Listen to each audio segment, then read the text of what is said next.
Good morning. This is the video that I break some news. Um, as far as the horrible job that I was trying to escape, still trying to escape, but in the right way. I am a employee of the Social Security Administration. Um, I'm a claims representative at one of the offices. That is the horrible job that already sucked to all hell that I wanted to leave. And the reason I don't bring that up and I try to keep that on the down low is the Hatch Act. I have a very political channel.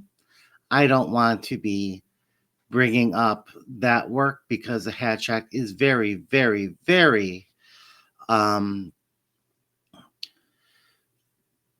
uh, very, very restrictive. Let's say that. Um, yeah,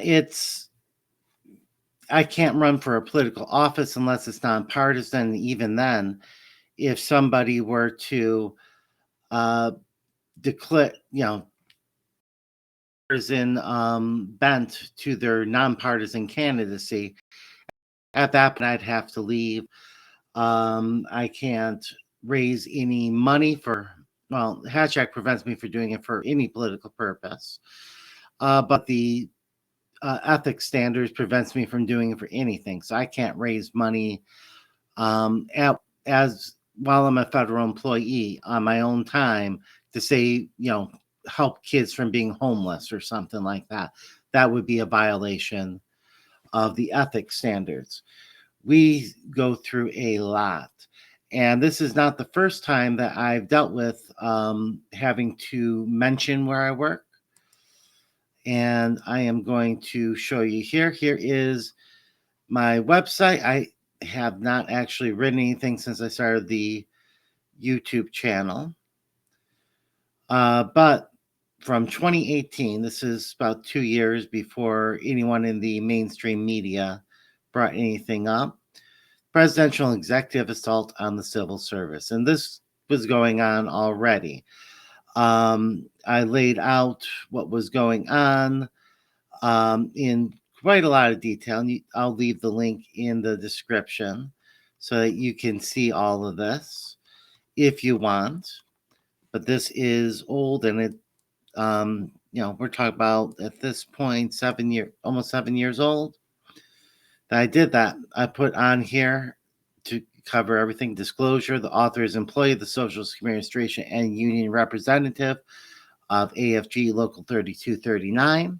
A formal inquiry was sent to the Office of Special Counsel regarding whether an article such as this would violate the Hatch Act, and OSC responded that regardless of other content on the site, this would not violate the Hatch Act so long as the article itself does not advocate for or against any candidate, party, or other partisan group. And then gives the big long statement, the exact that they gave me, and you can see it on the screen. Despite this, I did have an investigation into me at that point because I shared this with union members. I'm using my federal email, and so here is the investigation. And the local president was asking me if I was notified of this beforehand. I only found out once it was done. But July 31st, 2019, about a year after that, and this is a month and a half after. Oh no, this is over a year since I sent the email. I was talking about the way that the civil service worked, how it affected the unions, how the anti-union rules were an attack on the civil service and our ability to be, following the Constitution as opposed to the president's whims. So we have that. You see the exact same line here. And so the focus of your email and the article in question was administration's executive orders and how they impacted federal employees. It was not directed at the electoral success or failure of a political party or candidate. Accordingly, OSC has concluded that sending the email did not constitute political activity for purposes of the Hatch Act. Therefore, even if you send it while you're on duty or in the workplace, you did not violate the Hatch Act. Accordingly, we are closing our file in this matter.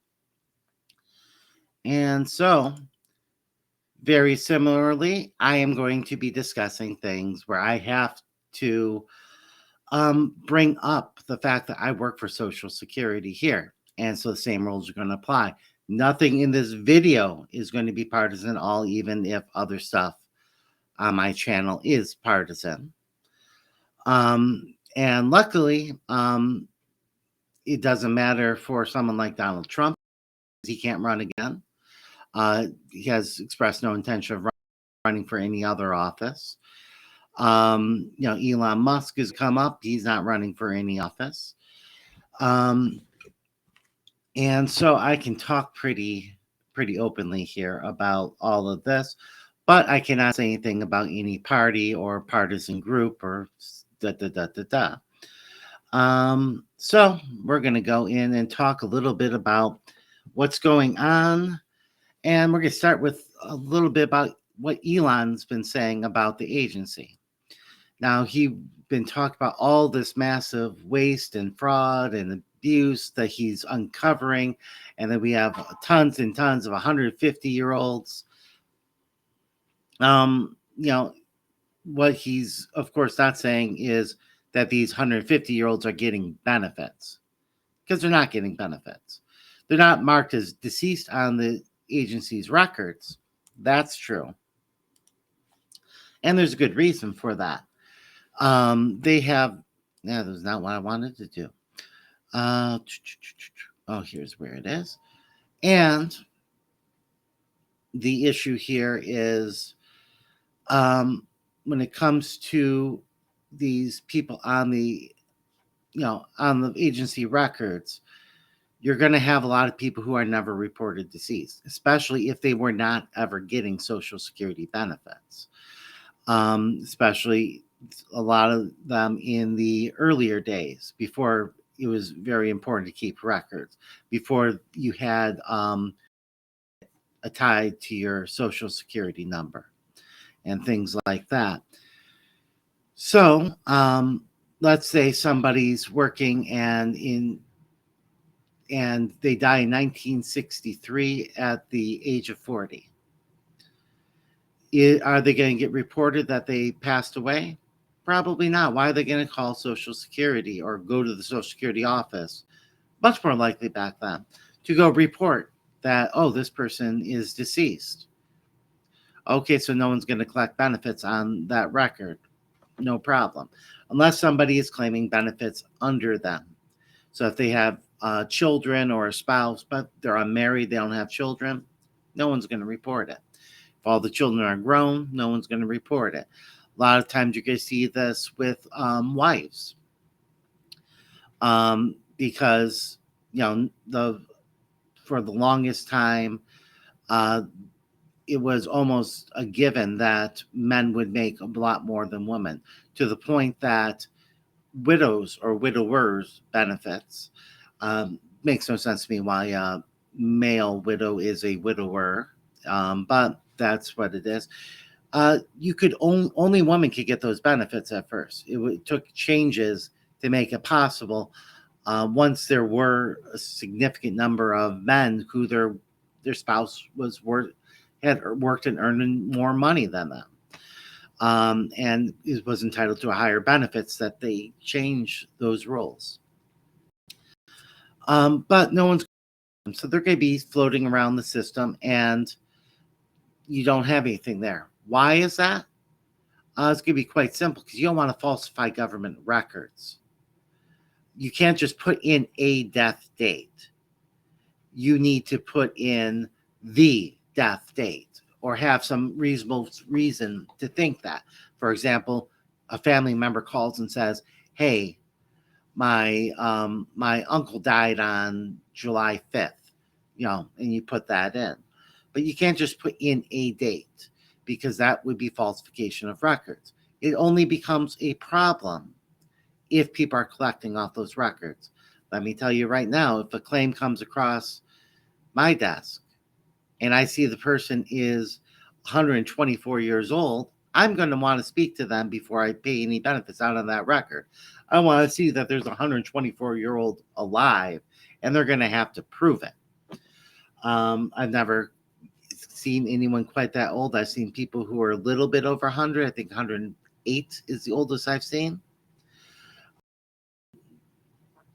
I have not heard anything, never came up in my career for anyone with 115 that you stop the benefits automatically.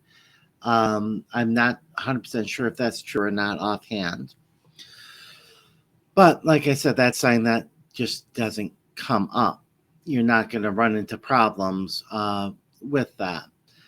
We do have a centenarian project that started to make sure that people who are over the age do not over 100 years old are not collecting benefits if they're not alive. So family members aren't getting the benefits. And that has uncovered a lot of fraud, because when you go try to get it, you find out, oh, her daughter's been collecting for, the past 20 years. Or she was collecting for 15 of them, then she passed away and her son was collecting the benefits. Things like that happen. They end up paying the money back. There are court cases that happen. So when people say that hasn't happened, that's not true. There is some fraud. It's not a lot. It's very, very small. And they do catch these people and they do take their money. It goes through court. I've seen many, many things from OIG where they're reporting cases that they've caught and prosecuted and got money back from. And there is the bias that people who stole a lot more pay a lot less in penalties than that. That tends to be because they have better lawyers, they can afford more. That's why they're able to collect more. So there is a systemic bias in that sense. But there is no issue that people are just collecting money on 100 years old constantly. That is something that gets caught. They get busted. And they do end up serving prison time normally, unless they're one of those really rich people, because they get off with everything. There's a very big bias in favor of the rich in our society. But where do we actually see fraud? Probably the biggest bit of fraud is not directly related to us. It's actually related to the IRS, the Earned Income Tax Credit. A whole bunch of people who do not have any income at all. How do they try to get by? Well, they go to the tax preparer. Tax preparer lies, says, oh, they made $14,000 in self-employment. And so they end up getting a big check, $4,000 or $6,000, whatever the case may be. And they do that for years and years. We do catch a lot of people who are in SSI who were doing that and then continue to do that. And then they get credit to them. Oh, you did all this substantial work. We're cutting your benefits down to X number of dollars and you're overpaid, whatever the amount is. And they start freaking out and they have to prove that they didn't actually do it. They're not the ones who filed the tax return, or they you have to pay the IRS back. And when people do that, the other big issue that comes into play is they become insured for Social Security. In particular, Social Security disability. You see a lot of that where people get on because they were filing false tax returns. And the earned income tax credit's important. My suggestion, and of course, my suggestion is my personal suggestion still. I work for the agency. Nothing I'm saying is coming from the agency or necessarily is in agreement with the agency. In fact, a lot of what I'm saying is going to probably piss the agency off.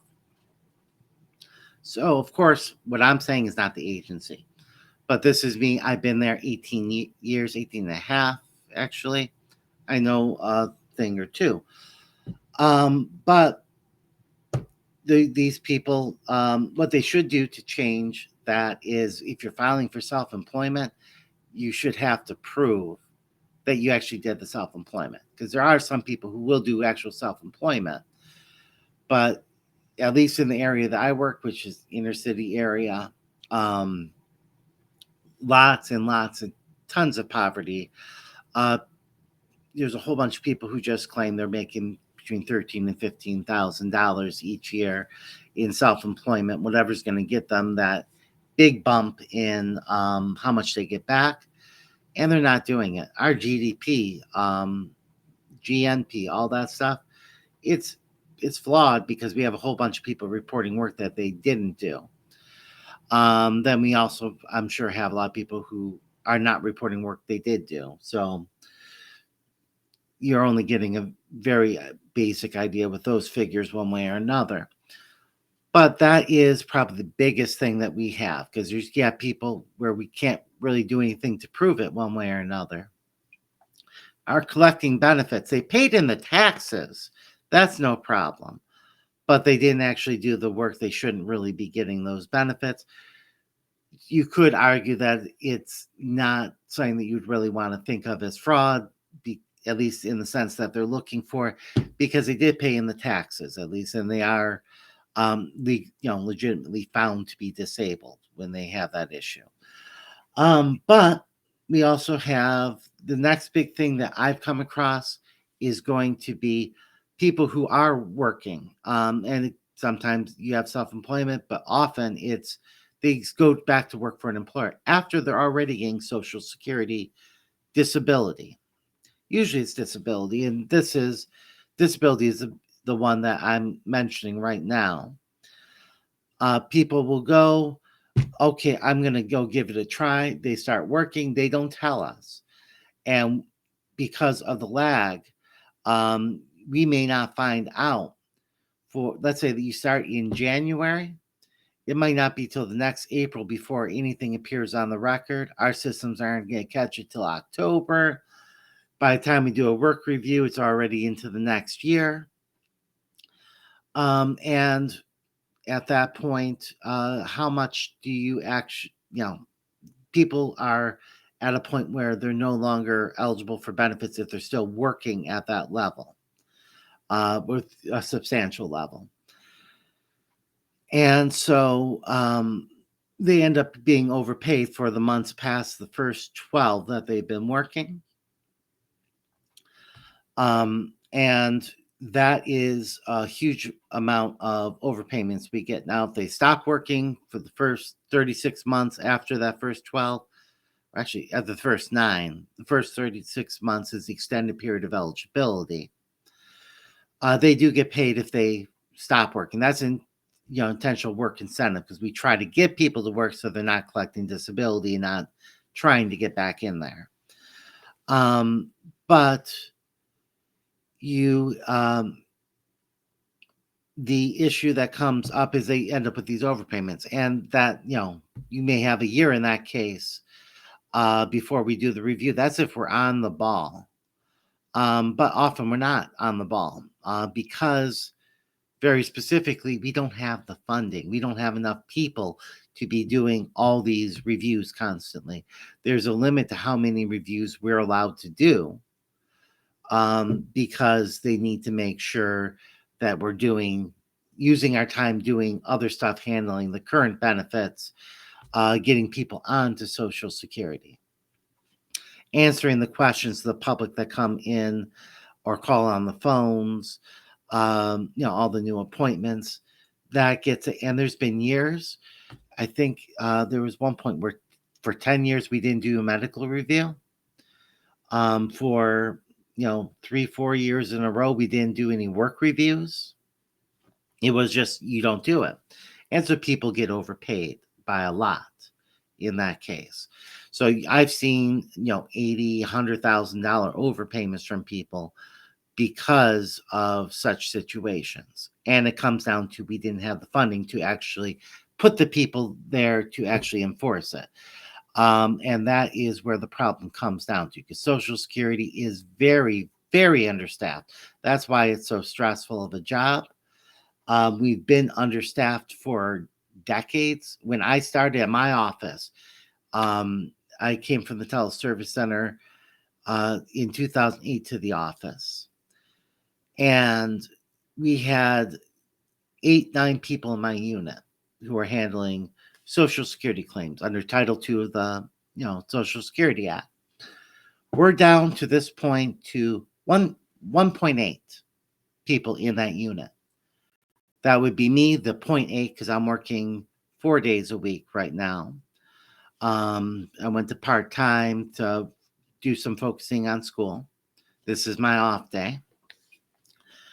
And then we have people who are, we have one who's our technical expert.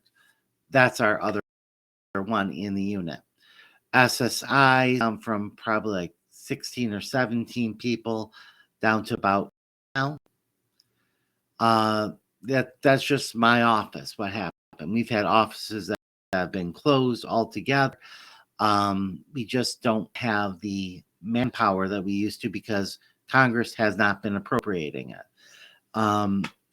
You had a little bit of cuts during the Bush administration, Obama administration. We had the Tea Party people pushing for cuts. And, everybody was going along with that. That's not one side or another. But there was cuts on the Social Security's workforce. We have not had the people. At this point, we were recently voted the worst place to work in the federal government. That's what the survey results showed. And we were people who voted us best overall were the newer workers, but they were also the most likely to leave. And we could not keep new hires because it was so bad working at the agency that just very few people want to hold out because we've been cutting on everything. We've been cutting on trainings. Our training programs suck. We've been cutting, just the staffing. So they see what it's like in the office. Why would I want to do this for the next 30 years? The pay is better than the average for, workers generally. But when you're working at a place like Social Security and most federal agencies, you are doing a lot more work than somebody else in the same type of work for the same money. We are not minimum wage employees, which are a lot of the general workforce. We're not an entry level job. We generally, the rule is, though it's not official, you do need a college degree to work at Social Security because there's enough people with college degrees that are going to be putting in for the job anyways. We have people with masters, PhDs putting in for these jobs. So it's compared to the average worker overall, we're paid better. Not when you take into account the expertise, the amount of work that we have to do, and so on. It's a horrible place. You can't keep people. So we have a massively low amount of money. That's why we do not have people doing these work reviews all the time. If you don't have the staff to do it, you focus on other things that Congress is looking at. Congress wants to see how many SSI claims are you doing? How many Social Security disability claims are you doing? Show numbers. And let me tell you,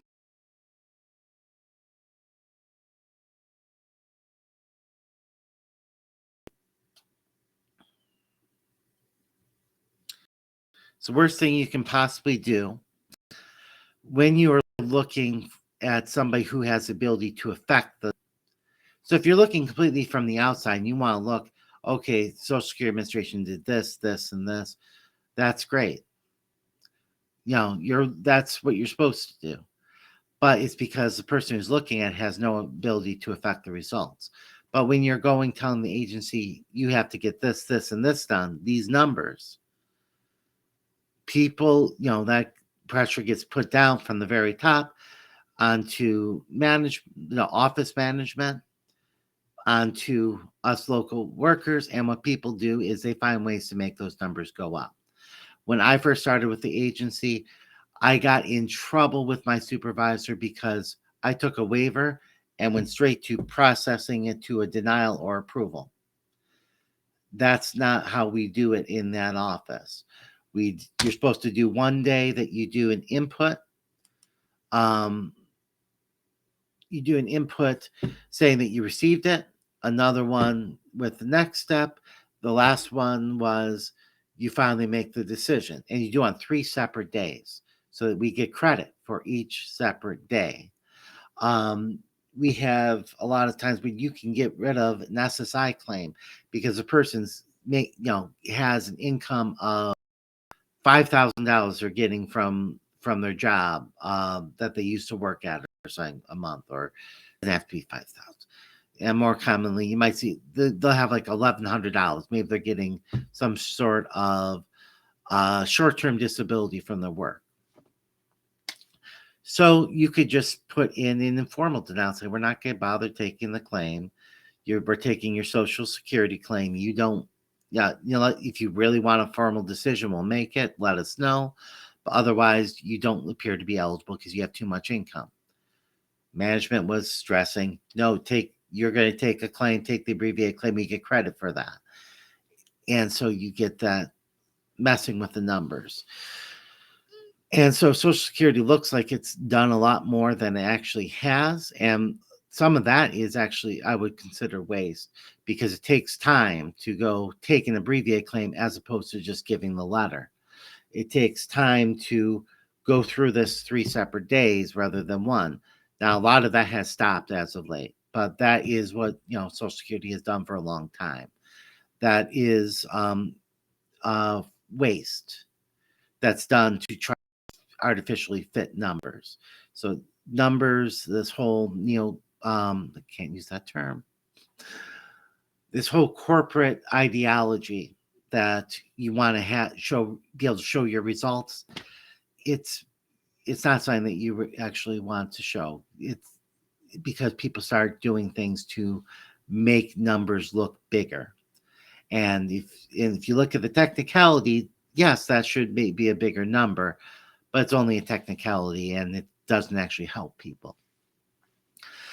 But because of this, going back to where I started from, you have these people with these giant overpayments.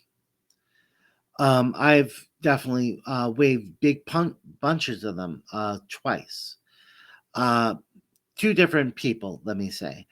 First person, we went through and we found that they were working over. Then we started a work review. Then the agency canceled the work review because of not having the staffing in like 2006 or something like that. So we didn't do the review. Then they did it again, like probably 2012, 2014, and found that we should have stopped your benefits 8 years ago. And we charged them $100,000 as an overpayment. Now they had stopped working in the meantime. We had medical reviews done on them where we said, yeah, you're still disabled. No problem. And so this is when we should have caught it. And this is when we actually went through and did it. And since we should have been getting benefits during that period, I waived that amount. I needed a second person. Actually had to go up to regional office in Chicago, where somebody had to sign off because of the amount of the overpayment. So I had to keep going up the chain, and everyone agreed, yes, that wasn't they shouldn't have been overpaid that much in the first place. Had we done it timely, they would have done an expedited reinstatement, gotten back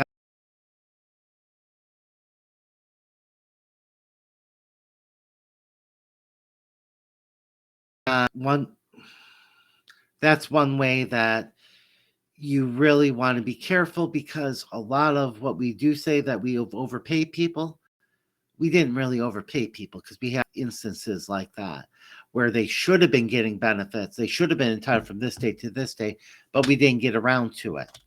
And that's because of the agency being underfunded. Then another person more recently, 80,000, where they didn't report to us at all. And I looked at when we should have caught it. Okay, this is when we should have caught it. They got started back on with they did go through an expedited reinstatement and got approved. To get an expedited reinstatement, you have to be found disabled for the exact same disability. So if you got on because you have back problems and in the interim you lost both arms and legs, if you're putting in for an expedited reinstatement, they're not looking at those arms and legs. They don't care about them. It's, do you have the same condition? So they were found to have that exact same condition. They had stopped working. There's a big chunk where we could say, okay, it was our fault we didn't get to it timely, and waive that. And that was several tens of thousands of dollars. I think it was able to stay at the office level, but I don't remember for sure. But these are big things. And both these cases, I waived the majority of the overpayment. And that's because the majority of the overpayment should never happen. But it's very important to remember it happened because we didn't have the funding. Now, you also do have issues where people are on retirement and they go back to work. They say, okay, I want my benefits. And then they get a job offer and like, yeah, I'll do that. And then they earn too much money and they get overpaid. You get a lot of overpayments like that. But those are usually easily collected. You do get some issues where parents are collecting benefits under their for their children, and then it turns out they don't have the children, or children left their custody. You'll a lot of times see where courts have taken the children away and mom's still collecting the check. The person who has the kids now has no idea that there were any benefits. There's a lot of things like that go on. But these are mainly things that just, that last one wouldn't be it, but things where you just need to have staff who are going on it strongly enough, who are able to focus on doing these reviews properly. But when you don't have the funding, you can't do that. So that's the biggest thing. And we are looking at them taking us from 57,000 employees, big low in a long time. And mind you, the amount of work that we have to do has skyrocketed. They want to cut us down to 50,000 officially. They very well may try to take it down to half. Cutting 7,000 employees, depending on where they cut them, you might not see the system totally fail. But definitely, if you cut, if you're cutting it from the offices, for sure, you are going to see a systemic failure. The agency is not going to be able to keep up because there's already too much work for too few people. And the workers that we have largely are burnt out. I know I feel burnt out all the time. And that's because I have been through hell putting way more than I should have into the job for years on end. And I have been exhausted for years. And it really does affect you. I mean, my weight, that is largely an effect of stress from the job. You look at, when you have that kind of overwork, you're looking at low morale. People don't care as much. You're looking at people getting sick more often, not because, I feel like calling in sick, but because it actually affects your immune system. Your immune system is not as strong when you are stressed out. There's so much inefficiency and in cutting jobs. That's inefficient. We can't catch the fraud that's happening. Do you know how long it takes to fill out a report to OIG to have them even consider if they're going to investigate something? You're looking at probably a half hour to 45 minutes of just type. after you've gotten all the information together. Do you think people are going to do that if they don't have time during the day and before we open or after we close, when you're either groggy or exhausted from the day and you're trying to get things processed because your manager's sending you emails and ask you, why is this not done? Why is this not done? They know why it's not done, but they figure, oh, if I keep harassing them, it'll get done. Um, you run into problems when you're not getting those things processed. It adds more work as well. That's an inefficiency. I was arguing with my manager for years and years, not my current manager, but um, one of the earlier ones that became an area director, then retired. Um, but I said, yeah, you're telling me people are waiting in the lobby. Well, there's this person, this person, this person are waiting on my desk. And if I don't get to them to process it, they're going to be waiting in that lobby. And that's what happened often. You have people that you haven't had time to get stuff sitting in front of you. What's going on? Why is this? I'm working on it. I'll get to. I'm not actually working on it. I'm wishing to work on it because I want to get that off my chest, not to have to worry about it. But I don't. I didn't have time because we used to have massive amounts of people coming in the office, all demanding immediate service, and we've done a lot to try to get people to do things remotely. That has been a big help, but you still have to go through all that as well. So your solution to any of this is not cutting staff. You want more staff. The overhead to Social Security is lower than 1%. I'm sure well lower than 1% of the benefits paid. That is a top-notch charity if we were a charity. Way less overhead than you'll see in any financial industry. Because we don't make that much money compared to what we do. And there's not many of us because people have been trying to understaff us. And a lot of that is they're trying to keep Social Security solvent. Even though we're very little small effect on you, they're not making a real difference by affecting our staffing levels, unless they were going to raise us to like 10 times as much as we have now. Um, so, what the real let's talk about the real issues about solvency of Social Security for a moment. If you want Social Security to be solvent, you have to put more money in than you have coming out. And you have a lot of talk. We're going to cut benefits. We're going to raise the retirement age, which cuts benefits. We're going to change the cost of living increase with chain CPI, which is changing, cutting benefits. You've seen some about removing the cap, and that's something that would be actually effective, meaningfully effective to get rid of that cap. Now, it's not going to affect many people because, sure, Elon Musk may be affected, but that's because he's CEO of Tesla, not because of the money he's making on his companies. You may see where a bunch of sports stars are paying a whole lot more of their money into Social Security. They're going to be doing it. Doctors, people who are, very well paid, better paid than me, making over 174,000, I think, right now, or 176. Paying in over, if you're making more than that, you're only paying up to that amount. You have extra amount coming in.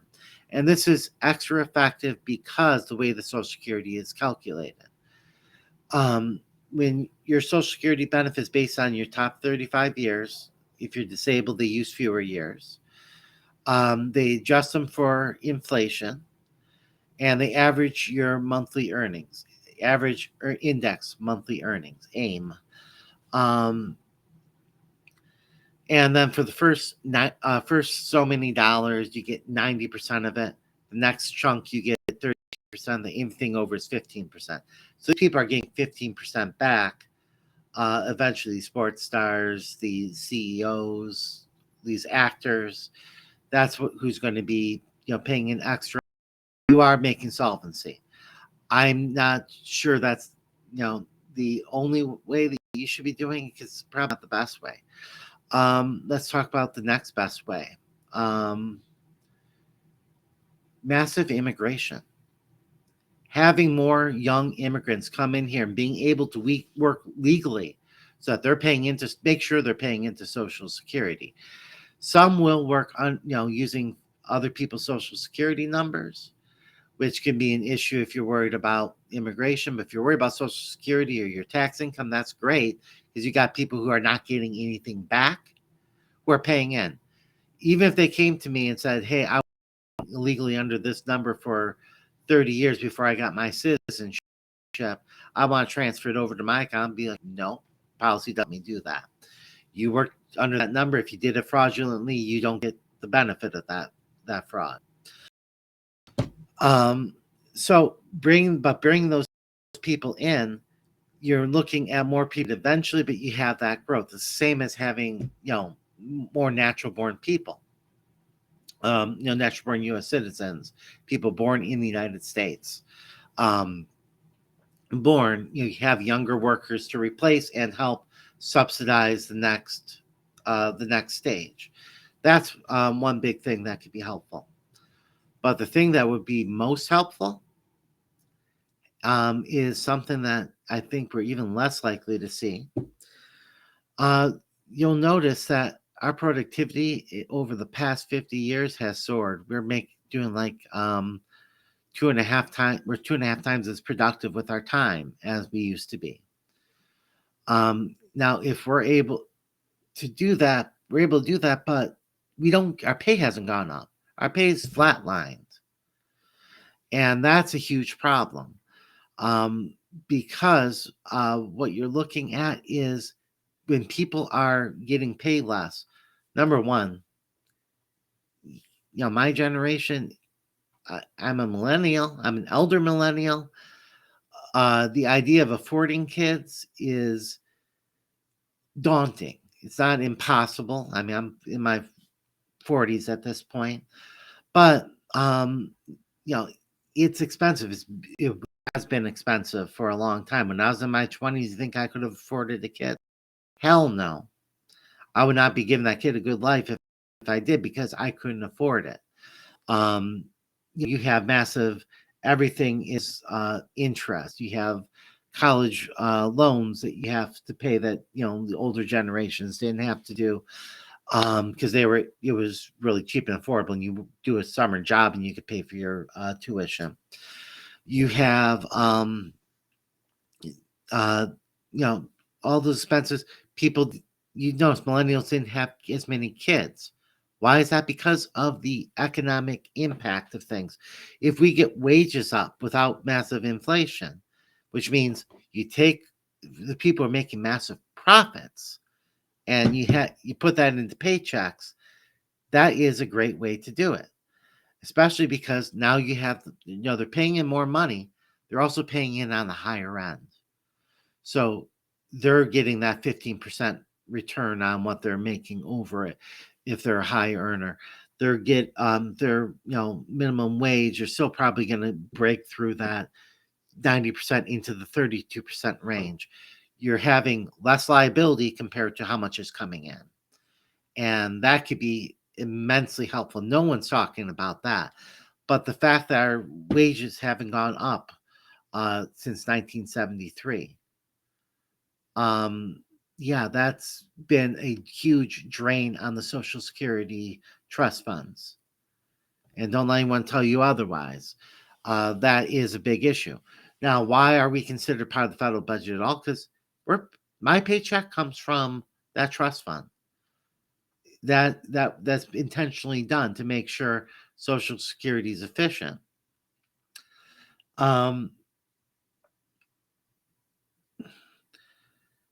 Now, the big issue is that under Reagan and under Bush too, both times they took loans from Social Security in order to pay for um, massive tax cuts for the rich, and they have to pay it back if Social Security starts being not solvent.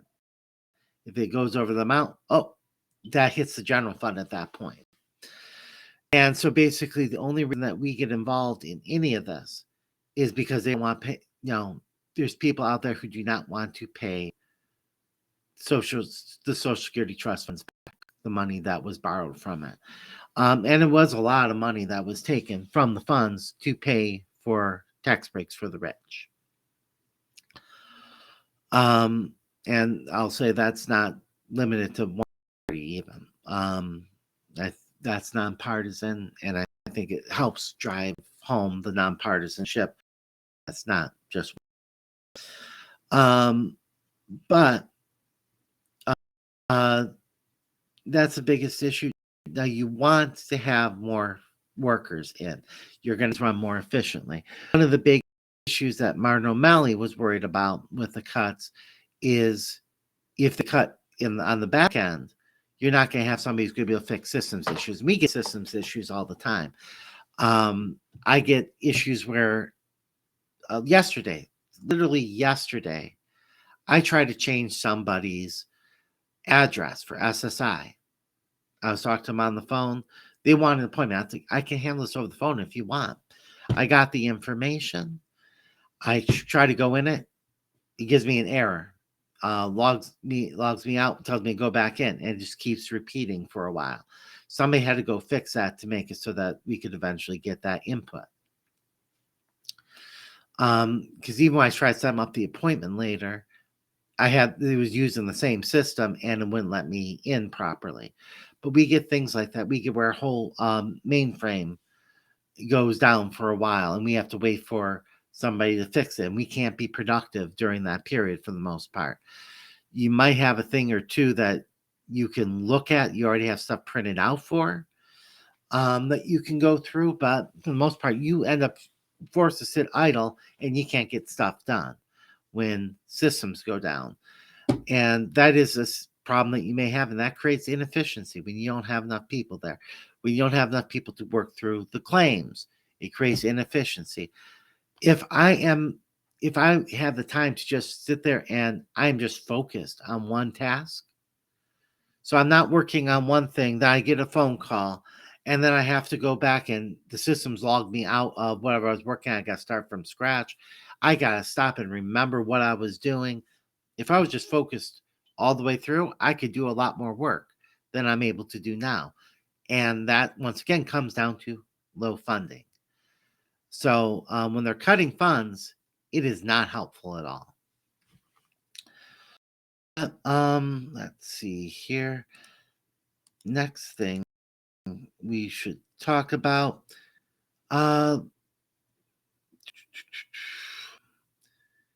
Yeah, we are going to talk a little bit about press releases that came out recently. So let's get over to those.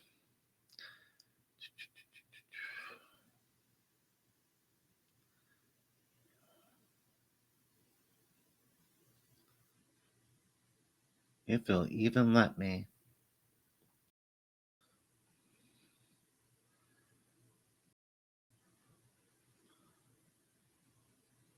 I may not show up properly in there. And what the hell? Let us get you in here. Let me share my entire screen. This is going to look weird till I switch over. And okay, first press release. Social Security dissolves duplicitous. And so to enhance operation, I don't know why I'm doing that because I'm not on the screen. To enhance operations, they are cutting the Office of Civil Rights and Equal Opportunity. The office that's required by law under the Civil Rights Act and the Employment Opportunity Act. Of course, those are DEI programs that Donald Trump has declared to be illegal, despite literally being the law here. And the DUDEC the acting commissioner of Social Security. We're going to transfer responsibility for processing the EEO complaints to other components. Which components? They didn't say. That's a huge issue. You need to have that laid out beforehand, because otherwise you have a lapse in you doing the job at all, even if you're not doing it sufficiently. So there is a huge issue. His commitment to transparency and protecting benefits and information, blah, blah, blah. We're going to see more about his commitment to transparency in a moment, because Lee Dudek is a criminal. Criminals, very specifically, in what is his criminal nature that got him the acting commissioner position. And I will be straight up about that, and I will not be silent. That is a fact. May not have been proven in a court of law, but yeah, it's a fact. I will put myself on the hook there. Now, second one, did I get that right? Breaking news. Yeah. Social Security eliminates wasteful department. Action is another step to enhance operations. The Social Security Administration today announced closing of component within the agency of the Office of Transformation. Employees in this office will be put on administrative leave effective today. It's like maybe 8 to 10 people. You're talking about $1 million office. If that, I don't see anything that says the exact number.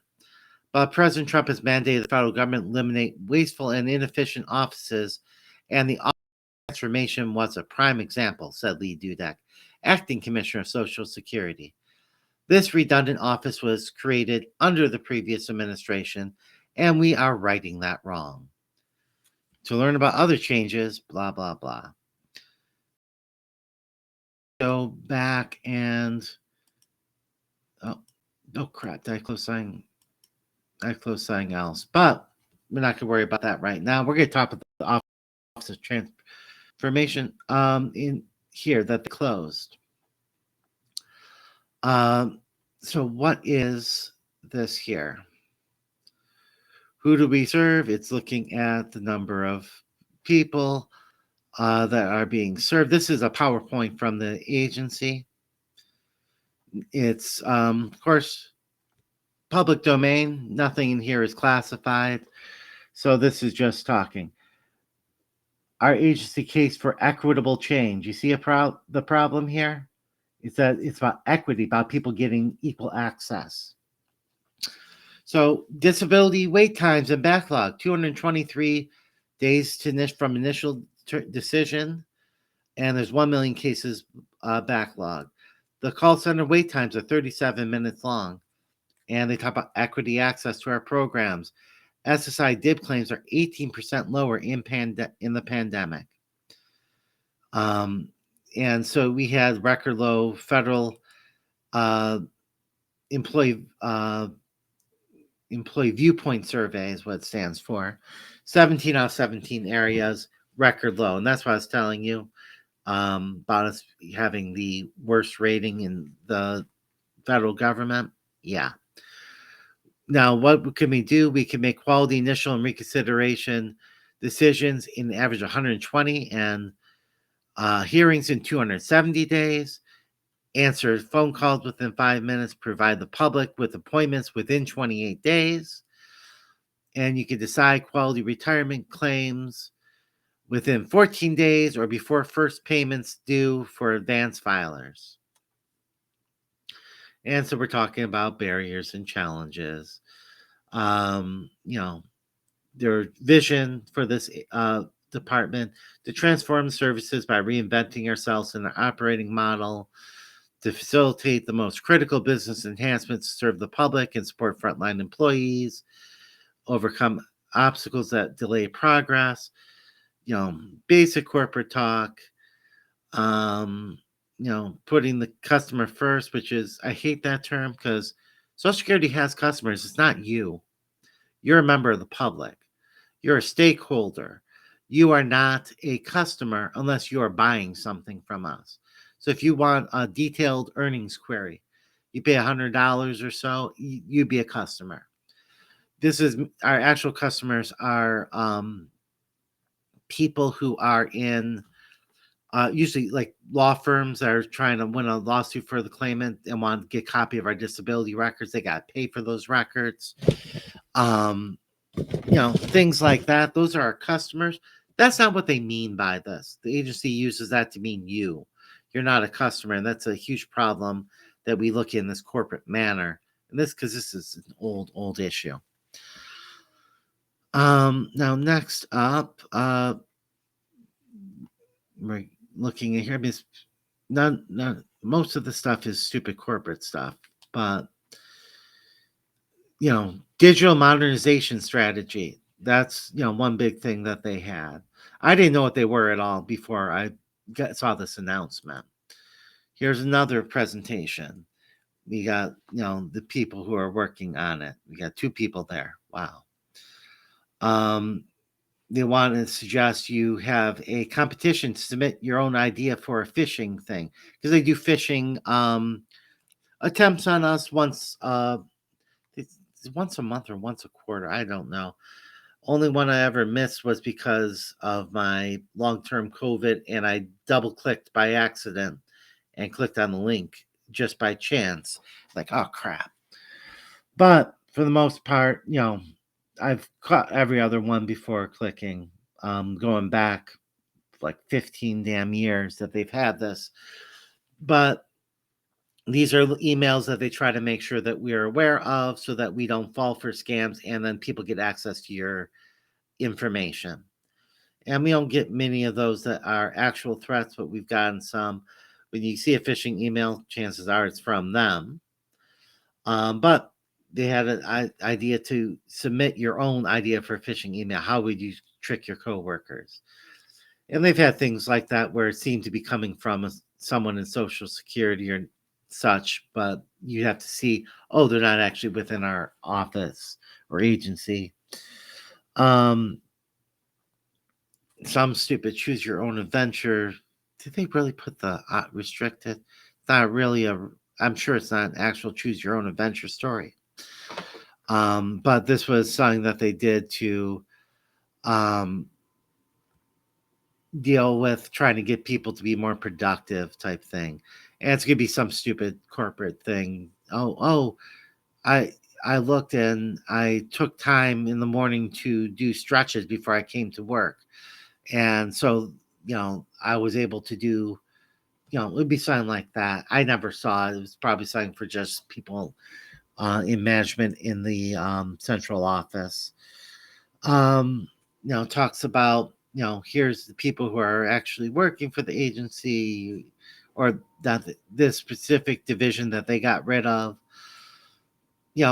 Basically you should be able to get the idea that they're worried about just getting the agency more efficient, doing computer things and making sure that people aren't left out if they're in inner city communities, if they're poor. You see all the same things in all of these. It's the same thing. And this is what was completely wasteful. It's the efficiency people. They're the ones who make things work better, presumably. I don't know what exactly came out of there, but we did definitely see some improvements, especially when Martin O'Malley was commissioner. I expected him to be a piece of shit. He wasn't. At least as far as I could see. Management was getting worried, but he did improve employee morale and did improve our way we did things. We became more productive a lot under O'Malley. Things got better. And then he left when Trump won because he figured he was going to get fired. So leave that part behind. And there are still a couple things to show. And so let's go share some images.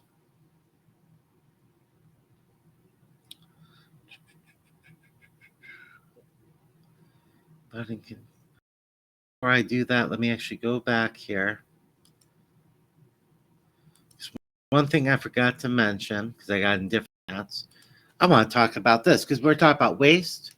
This is one of the cases where we actually have waste, and it's not clear cut waste at all. Duo. Every office in the agency has an Ubi Duo set. How much? What are these? These are little things,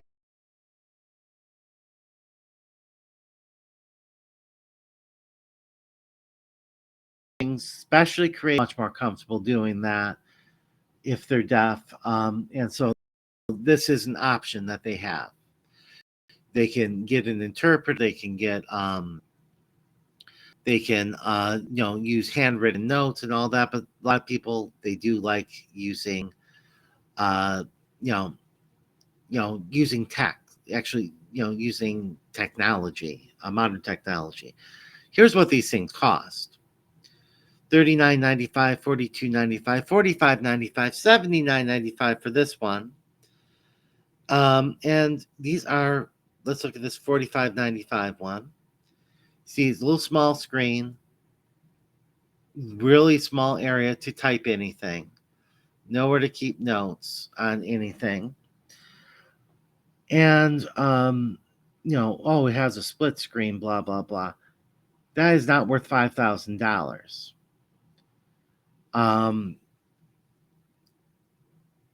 it's extremely overpriced. And now the deaf have every right. My grandmother was deaf.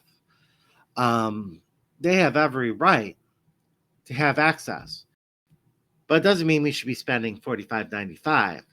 Because quite frankly, if you took two cheap ass laptops, two, $300, $400 laptops, strung them together, you could create something. You take anything off of it. You don't connect it to the internet at all. You have something that goes back and forth that people,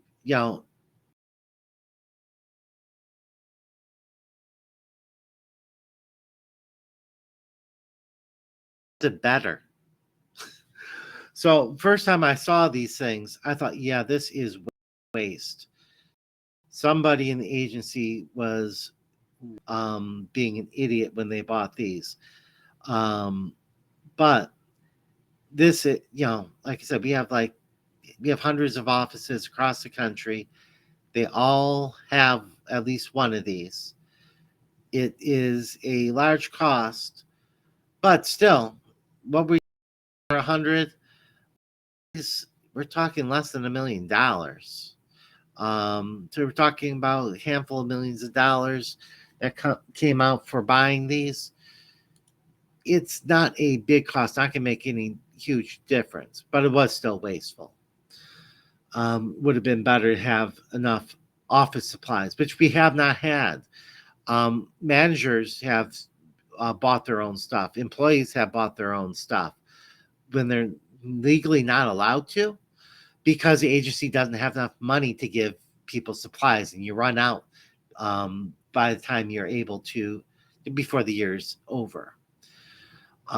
So there's, technically that's fraud, but it's not something that who's going to get in trouble for it. Basically, the only people are responsible for that are Congress. But let's stop sharing that and get what I wanted to show, which are the images.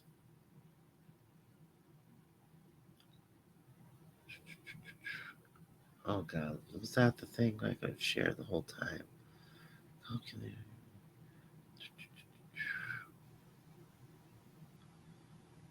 Here we go. No, that's the folder.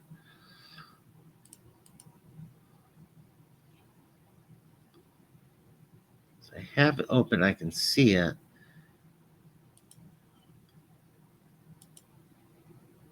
Okay, should. Oh, I think we're doing another entire screen because I cannot find it on here. I really wish this thing was better. Doing the full screen thing again, and you see the infinite passion fall into the pit. All right.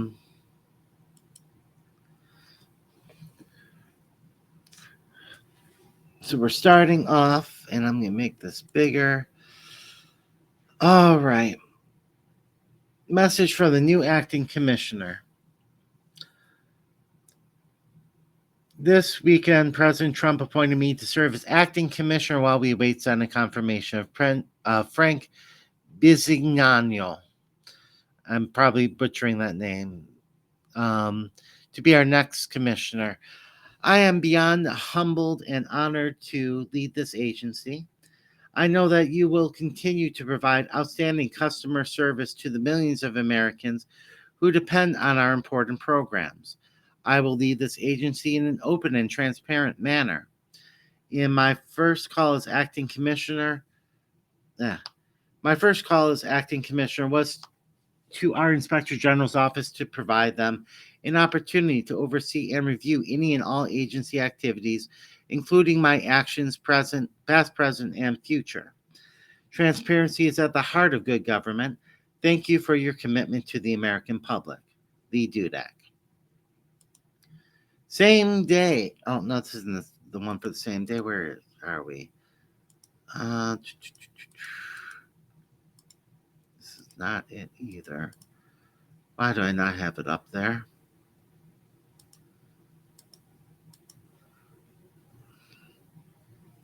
Okay, let me see here. That's a realignment thing.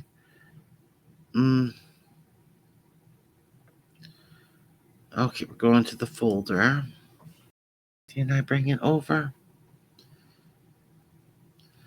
Okay, I'm going to stop for a moment sharing. I can pull it out of my email.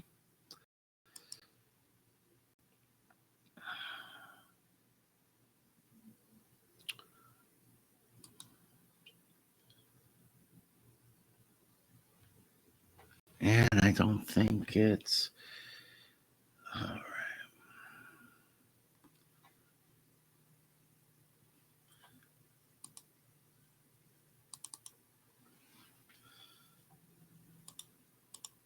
All right.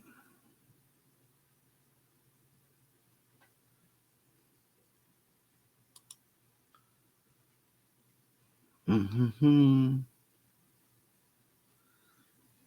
And going back to where we are live. Let's share the full screen again.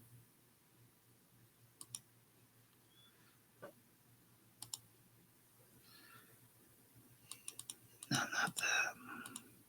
All right.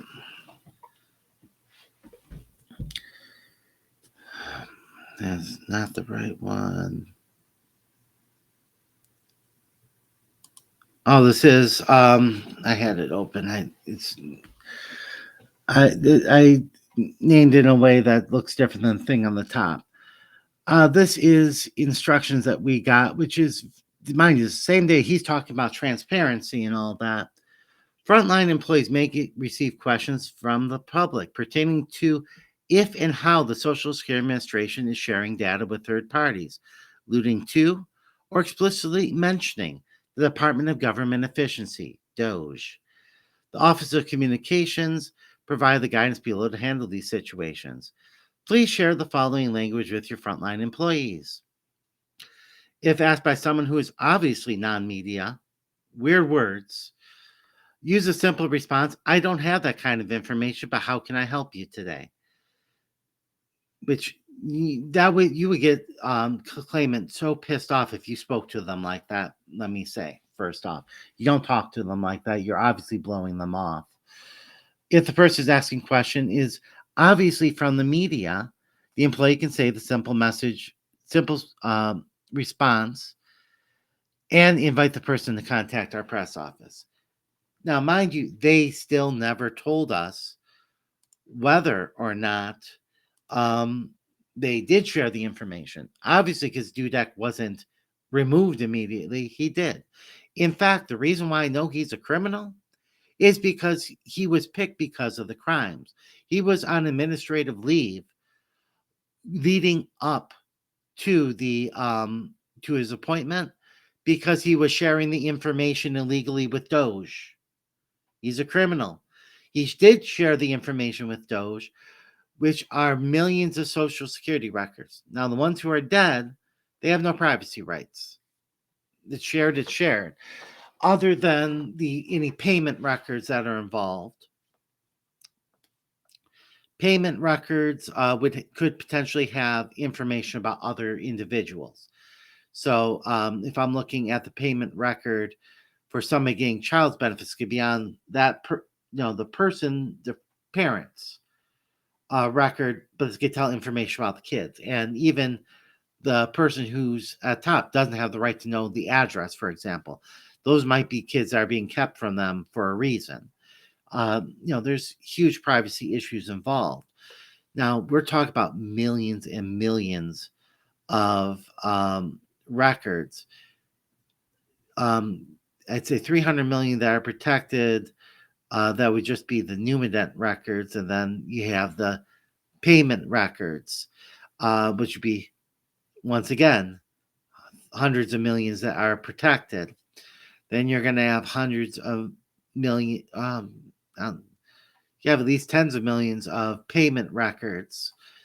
Basically, at the end, if you figure in the $5,000 a violation, Elon Musk and not Frank, and Lee Dudek owe trillions of dollars to the federal government in administrative fines.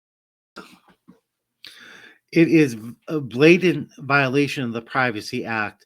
Let me say that the acting commissioner should not be trusted with any office of trust, period. He should be impeached, removed, banned from office to ever hold one again, and probably serve some prison time on top of having everything he owns taken from him, because it was a huge violation of public trust that we took that money.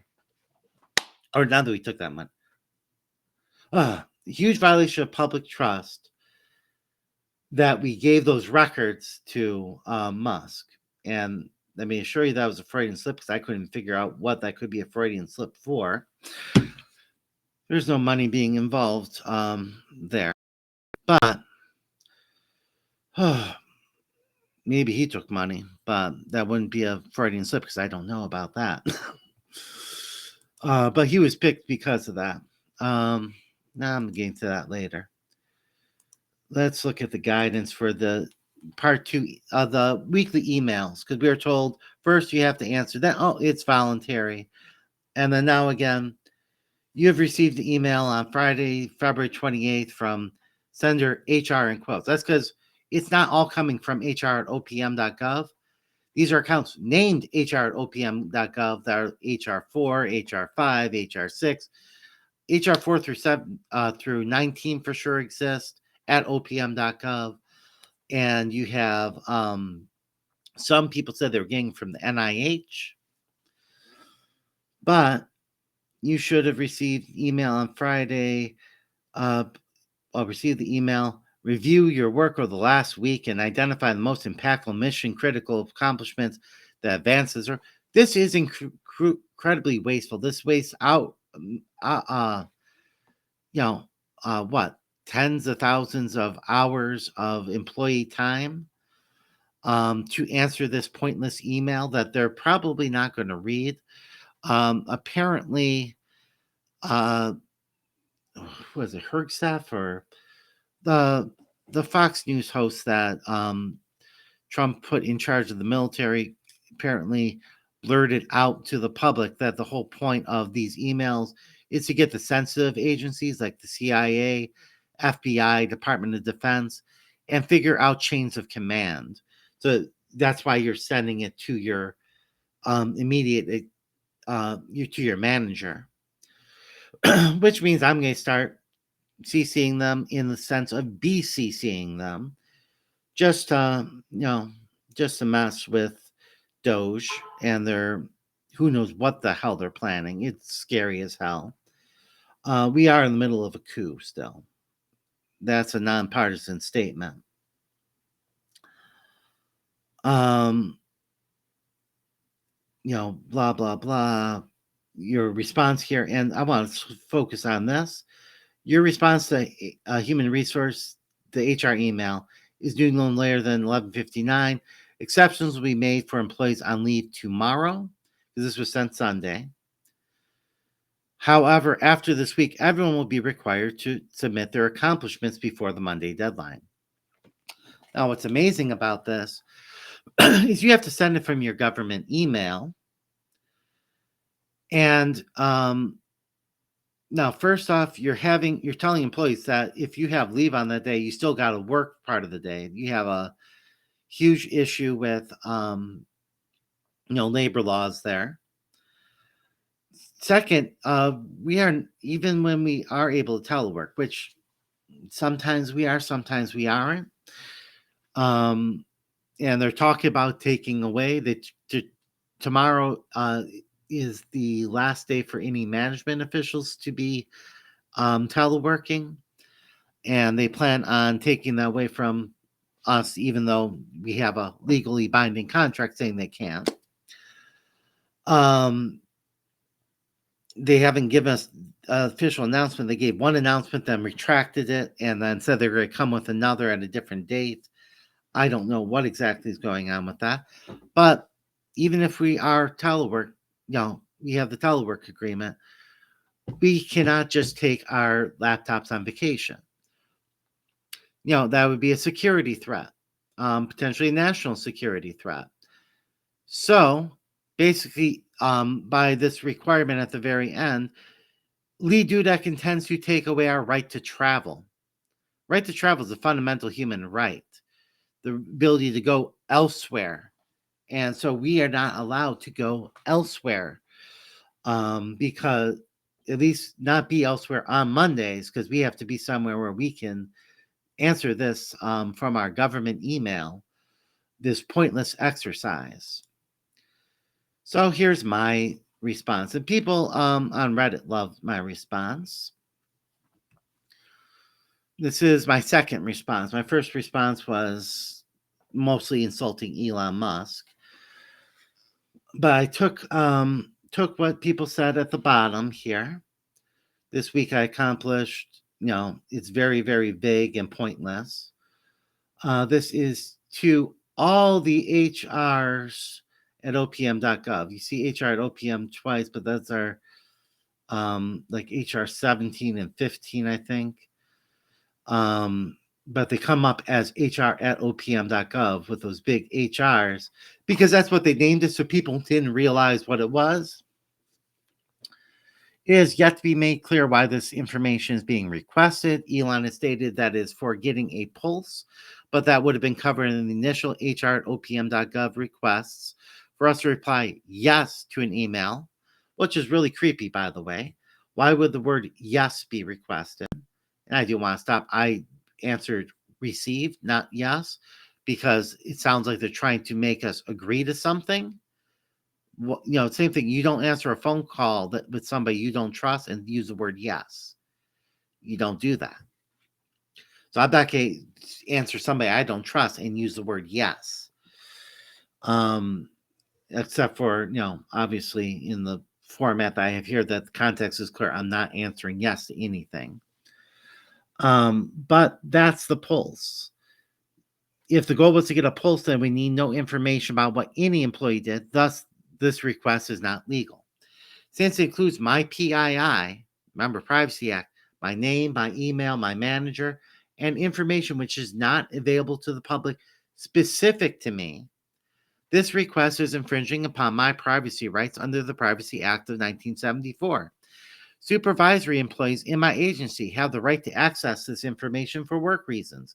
No one at OPM or DOJ has such a right on a non-aggregated level. Aggregation is when you put everybody together so you don't know who is who. It's just a bunch of random stats. Yet my agency is insisting there be a reply, racking up the administrative fines of $5,000 per incident that both Elon and Leland Dudek are racking up for each of these requests. Of course, they already owe trillions of dollars in fines, more than either has, so I suppose it no longer affects them at this point. Of course, we should note that these requests are also part and parcel of treason, which is specifically defined in the Constitution.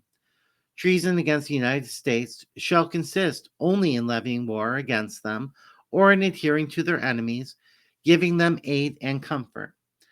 While our founders would be unaware of such a thing, we now live in an era where cybernetic warfare is a thing. What is going on here is cybernetic arms being taken up against the Constitution of the United States, something which every federal employee took an oath to uphold and defend against all enemies, foreign or domestic. The intent of this unlawful program is to overthrow the government of the United States and consolidate all power which was once under the legislative and judicial branches under a single executive. Elon Musk, Russ Vought, and Donald Trump are all engaged in this act of treason right now. Are you helping them do such? Then you are an accessory to treason. As such, I am legally bound to do what little I can to obstruct this attempted treason. Therefore, you will get no useful information from me, but merely the basis of compliance. This week I accomplished, and the following. And we're almost to the end. Damn it. Not that. Stupid test stuff. And I closed the important one. Great. Let's try. Stop sharing so you don't see. You have to go edit this afterwards now. God damn it. Okay.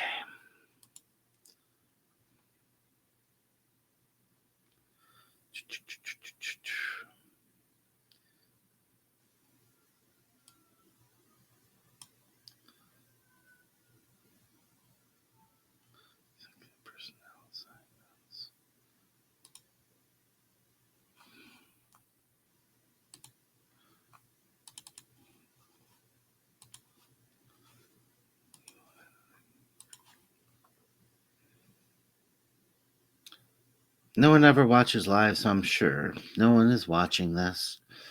All right. Let's go back to.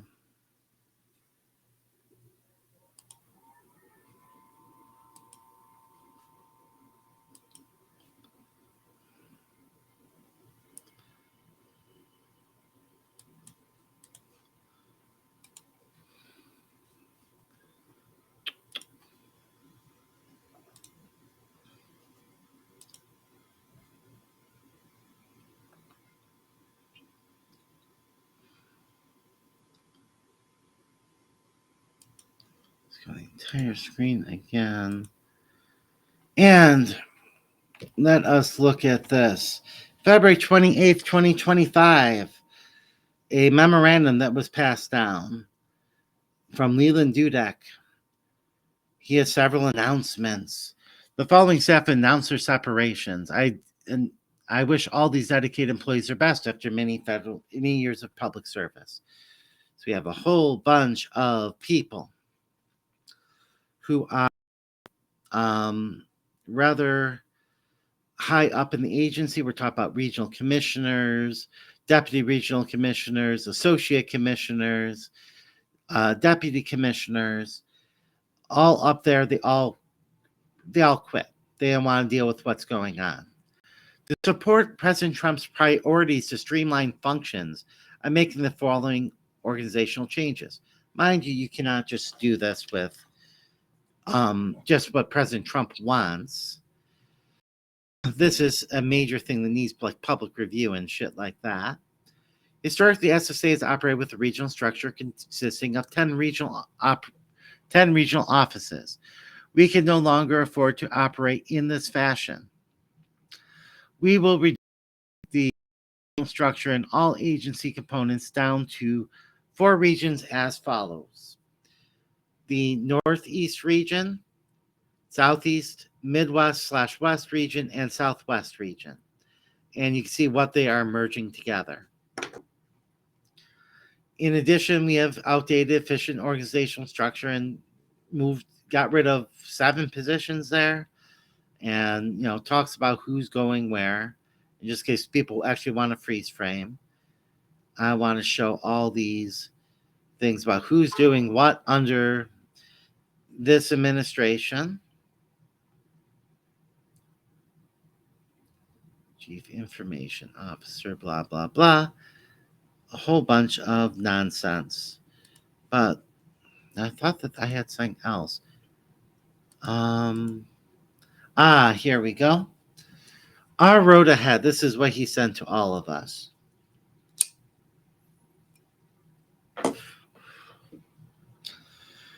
Criticism, contempt, stonewalling, and defensiveness are the four forces that can end any relationship and weaken any institution. Many of you feel angry and frustrated and uncertain about the future. The world is different from the one we knew yesterday. Powerlessness and fear are rampant. I hear you. I understand. I empathize. He's lying.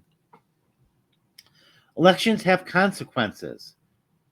You don't say stuff like that. This is a nonpartisan damn thing. The commissioner should not be saying elections have consequences in that tone.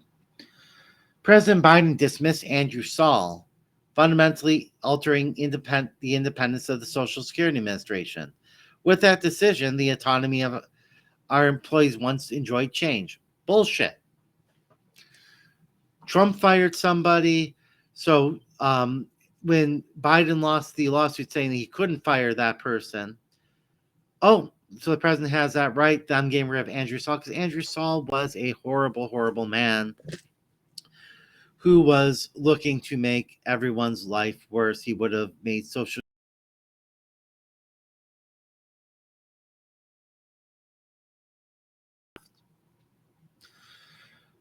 Um, yeah, and the Social Security is still independent.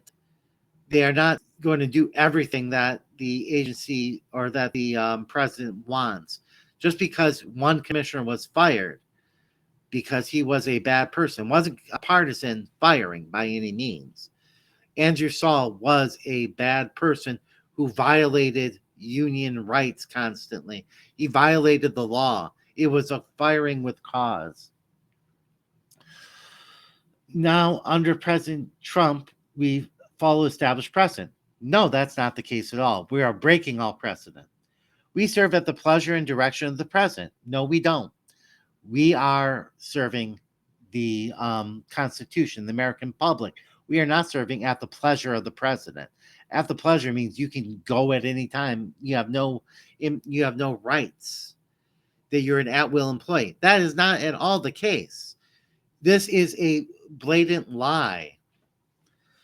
Only the courts or Congress can intervene, and they will intervene. I'm sure. At least the courts will. And but no, they're not the only ones who can intervene because he is just blatantly violating the law. But our union just tends to take it because we can't strike. So we don't have much actual power. We stand at a crossroads with a clear mandate to change from the president. The president can't give you a clear mandate.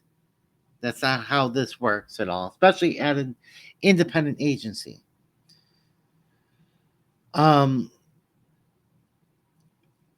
We are committed to ensuring that accountability never interferes with our customer contact service mission. What accountability? You're the one who's removing transparency, telling people we are not going to tell you whether or not we gave Elon Musk your records that we cannot legally give you. Where is your accountability, you criminal? We administer old age survivors disability insurance and SSI. It is not our job to do the of the FTC, ICE, BLS, IRS, or the states. The life affirming moments we provide in the lives of citizens is a result of serendipity from doing our work well. It is not an end in itself, nor our mission. We need to double down on our greatest strength, the field. We need to revitalize SSA operations by streamlining activities, outsource non essential functions to industry experts, and reinstating human judgment and common sense into every decision at every level. Let me go talk about outsourcing for a moment. Outsourcing is the most inefficient thing the government can do. Let me give you a great example. I know this was absolutely true when I started with the agency 18 and a half years ago. Whether it is now or not, I can't say for sure. But when you call 1-800 Medicare, there was a 90% chance that you would get somebody who was a contractor, not a Medicare employee. What the contract got judged on was how many calls they took. Not how many they got right, not how many people they helped, how many calls they took. So what did they do? You call, you need to call Social Security. Click. Oh, you need to call your prescription drug provider. Click. They just sent you away somewhere else. That was their first thing that they did if you got one of those contractors. And then you go through a runaround and you come back and you can't get anything. It was so hard to get anything done with Medicare if you had any issue with them whatsoever. Then we can look at Direct Express.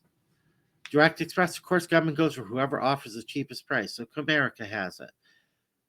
They would not.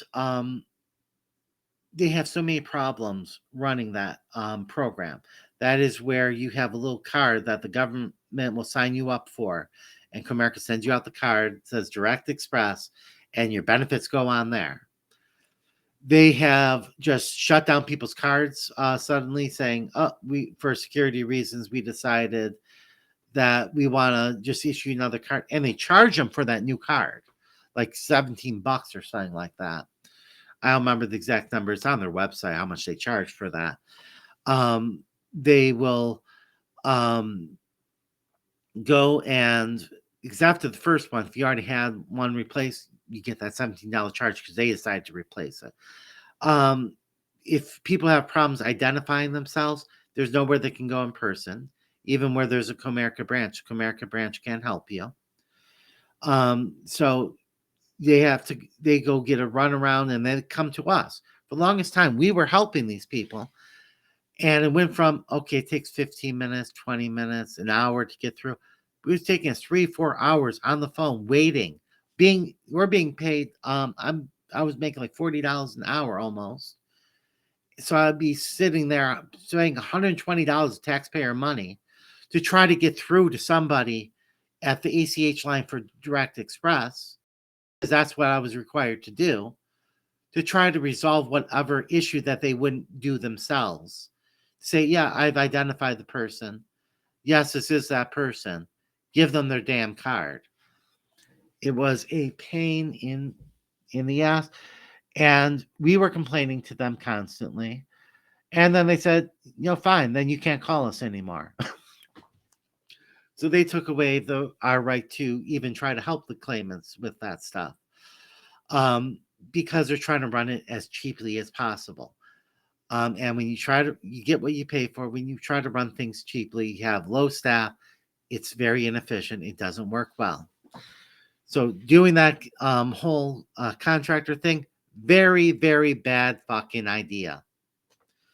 Right there, he should, this tells you he wasn't even a high up personnel. He was just the person who was breaking the law for Trump and Musk.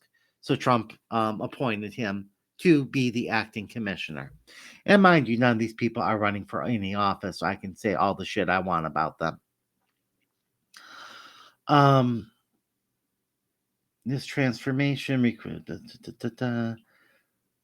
I think we just went over that. No, this transformation requires tough, decisive choices. We will follow the law. They're already violating the law while embracing bold reforms. The changes we implement acknowledge the urgent customer service crisis we face. We don't have a customer service crisis. We have a public service crisis. Big difference in that. And are determined to fix.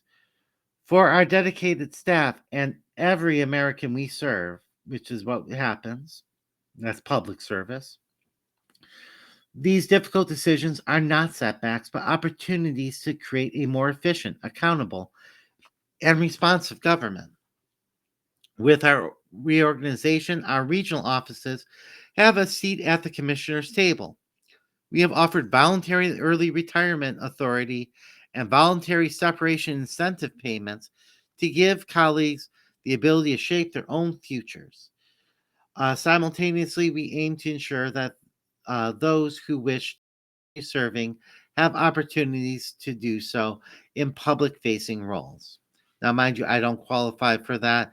I'd have to be 55 and have 20 years or 25 years at any age.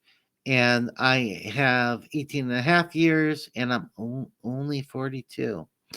So I can't take any of those payments. I am fully aware of my position. I am a temporary figure in this institution, here briefly in its long history. Given the changes I've overseen, I understand the trust challenges that may exist.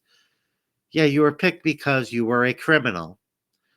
I do not expect the nominee for commissioner to retain someone who has made difficult and at times painful choices. My own professional future remains uncertain, and I do not claim to be a visionary like Martha Dethrick or a technology innovator like Marvin Minsky. I don't know who these two people are, and I'm not looking them up right now. But these are people that no one in the agency knows who the fuck they are. Do I have all the answers? No. Does leadership have all the answers? No. Yet I know this agency and its people. It's your turn to stand up and lead, to show the content of your character. That's what I'm doing, and that means I'm telling you to fuck off.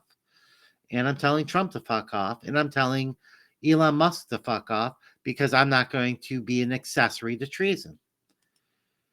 Now, remember the bold, that's where we're following off from. We have always been resilient, compassionate, and resourceful, and these qualities define the best of us. I believe we can find solutions together, and they will be for a better, stronger SSA. We now have the opportunity to select and empower the best leaders, individuals who will drive innovation, cut waste, and restore public confidence in Social Security and beyond. Together, we can transform government into an institution that truly serves the American people, one that operates efficiently, reinvests taxpayer dollars wisely, and upholds the integrity of and intelligence that our citizens deserve. The road ahead will be challenging, but united in purpose. We will rise to the occasion and build a future defined by accountability, efficiency, and common sense. Now, mind you, everything this man says is bullshit. He is violating the law constantly. I doubt that a Trump appointee is going to hold him accountable. But we're going to stop sharing here. I doubt he's going to be held accountable. His future with Social Security probably is very, very safe. At least somebody with integrity takes the office of president. But he's committed crimes, and that's why obviously he wasn't let go like Michelle King would. I thought Michelle King would have given it willingly because she just came on January 20th. So it was they let or no Carolyn Colvin resigned for like the third time. And then later that day, we had Michelle King. And so it seems she was appointed by Trump to be the assistant commissioner. And she had integrity and said, no, I'm not giving those records. It would be illegal. So they said, you're no longer acting commissioner. You're demoted. We're going to raise this guy up. And they jumped through a whole bunch of people who would have had integrity, at least in that matter. Management in Social Security often doesn't have integrity and deals with labor laws. But when it comes to protecting public information, they do have integrity there. They found the guy who doesn't have that integrity, a guy who investigated fraud, but then violated the law and was under investigation himself for violating that law. And that's exactly what Trump wanted. So Trump put him in charge. And what he do? He obviously gave all the information to Elon illegally. Elon has your information, And I would not be surprised, given Elon, if he had information or given away somebody in exchange for political favors. Um, I wouldn't be surprised if he tries to use that as a way of silencing anybody who speaks up against him, because he could steal your identity or pay some people in China to steal your identity all day long, by giving them your information. There's a reason why, it's very limited who's able to get it and why they're able to get it. And that trust was completely violated. And so you're going to see a lot of changes at Social Security. I don't know exactly what they are. I'm going to be coming out. I am probably not going to be telling you in those videos that I am a Social Security employee. You're going to have to remember back if you want to know that. Um, of course, if I leave the agency, I will openly say that. But trying to avoid violating the Hatch Act. That is what's important. So I do need to make sure I didn't say anything about Republicans, Democrats, Greens, Libertarians, anything like that. And I don't intend to on this video. Didn't say anything about anybody who is actively seeking an office or would be expected to be seeking an office in coming elections. So this is not covered. Nothing I said was covered by the Hatch Act. And of course, future videos may include that. And a reminder that I do not speak for the agency. But there is one last thing I want to show you, and I hope the sound comes through. Because Lee Dudek is deciding to violate so much, this is something I was holding on to until I finally got a chance to resign. It comes from way before Trump. This is Obama era. We used to get video training every week, or almost every week. And there's the same people in Kansas City who gave it. Was it Kansas City, or was this out of a different studio? I think they're out of Kansas City still. But week after week, they would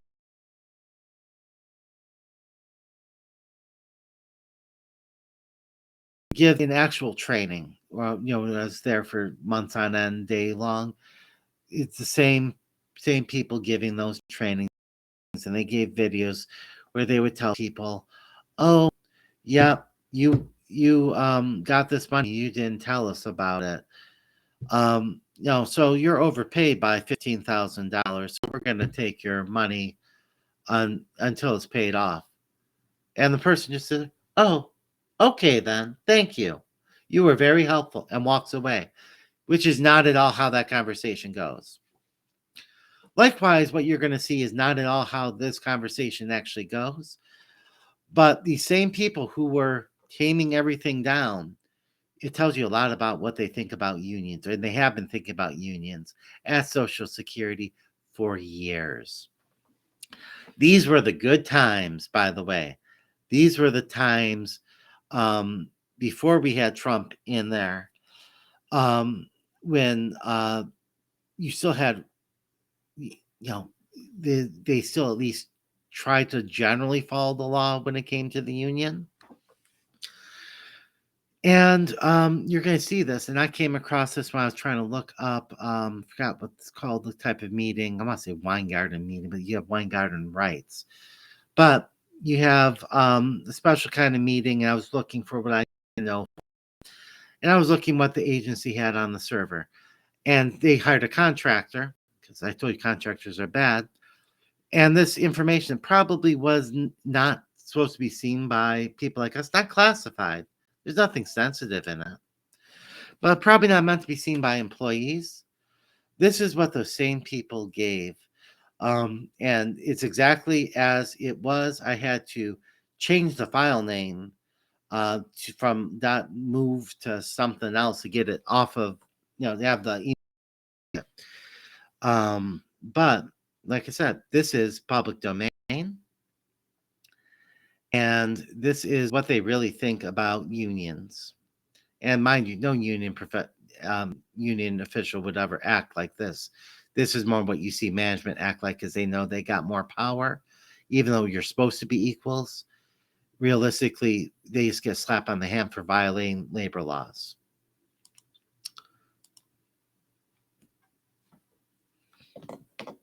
Oh, and I just realized I did not share my screen yet. So I was about to sit there and watch it.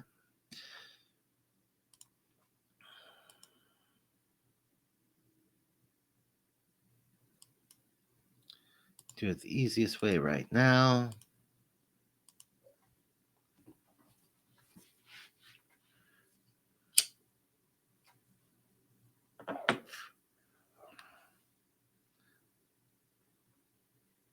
Well, why is it?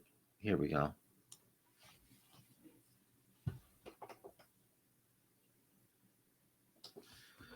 Hold on. I don't know why it's silent.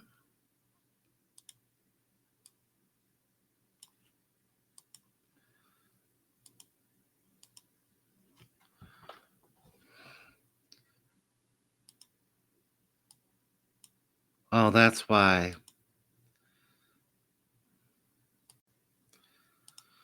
Okay, trying again. When I plug my microphone back in, it switched to my speaker. That's why I couldn't hear anything, and you probably couldn't either. But I'll upload this separately in its original quality. So, Marcia, based on the facts of what we've presented, clear. Oh. And once again, I need to share the screen before I go there. And I apologize for. Obviously, this is not what I do most of my day. I take claims and help the public.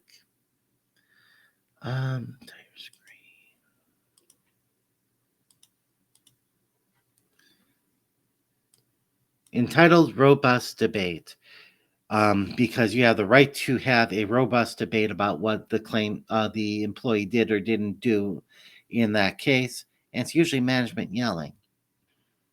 Middle of an oral presentation. Oh, let's go back. For assistance sake, Marcia. Yeah, you talked the whole time. Okay. In the room are the manager, Marcia, the employee, Grievant, Jan, and the union rep, Cindy. The employee received a 14-day suspension for a system sanction violation, and the union rep and employee are in the middle of an oral presentation. Mind you, a sanctioned system violation would be something like giving out people's social security records to Doge. And that would be giving away one record that would be depending on whether you did it accidentally or on purpose, and if it was malicious, the minimum punishment changes. But she apparently may have, it also could be something like looking up somebody's record. Like maybe you looked up your kid's social security record to make sure the number was assigned when you come back after giving birth. You're not allowed to do that. Can't touch anybody that you have any affection towards one way or the other. So if you really hate somebody, you shouldn't be touching their record. You can't look at your own, can't look at your kids, can't look at your parents, can't look at your neighbors or your friends, and you can't change anything on them. This person did something like that. So, Marcia, based on the facts of what we've presented, clearly giving Jan a 14-day suspension is absolutely ridiculous. Let's work this out now because you are causing Jan undue stress. Okay, Cindy, I've listened to the information you both provided in your oral presentation today, and I will take it under advisement and issue my decision, okay? This is such bull. I don't know who you think you are. We can never work anything out because you are such an unreasonable. Don't you have any sympathy for Jan? Her father just died, for sake. Of course, I'm very sorry about the loss of your father, Jan. But as I said, I will consider all of the information and issue my decision according to the time limits in the contract. You know what, Marcia? You are such a cold-hearted. I hope someone you love dies. I will never forget this, Marcia. Cindy's right. You are a cold-hearted.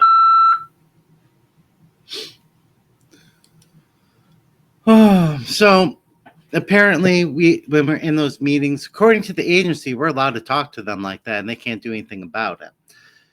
Not realistic, and no one actually does talk anything like that. But that is a training video they actually put out that I consider to be anti-union propaganda to make the management outgroup members of the union, their employees, and so on. But anyways, I'm going to go back in, edit out probably where I was fumbling, but definitely where I showed my email, because that probably had what my personal email address is. That is not the one that you get to if you try to look me up on YouTube to message me. So I am here. You get my school one, but I'm gonna end the stream now. And just if there was any question, who were before about Social Security records, because they are technically records, but not protected records. Nothing of this is protected, classified under the Privacy Act or anything like that. But where the source came from was always me. And while I'm working there, that's where you can expect that they probably came from, though I'll just say from a source in the agency, because I may be saying something partisan in there, and I do not need the Hatch Act coming after me and losing my job over that. Thank you and have a good day.